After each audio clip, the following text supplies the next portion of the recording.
Act 1, Scene 6. Harp boys and torches.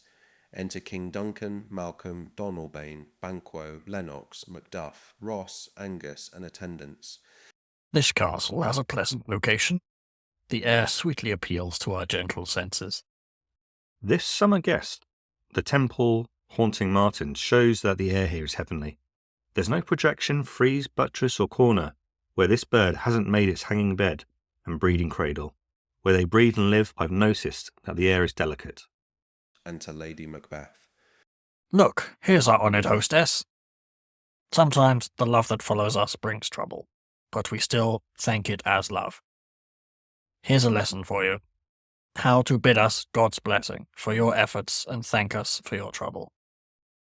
All our service done twice over and then doubled again would still be a poor and insignificant task compared to the deep and wide honours with which your Majesty honours our house. For the old ones and for the new honours added to them, we are your humble servants. Where's the Thane of Cawdor? We followed close behind him and meant to arrive before him, but he rides well, and his great love, as sharp as his spur, has brought him home before us. Fair and noble hostess, we are your guests tonight. We and everything we have are yours to command and will always be at your service to make you happy. Give me your hand.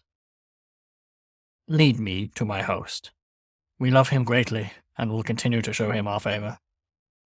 By your leave, hostess. They exit.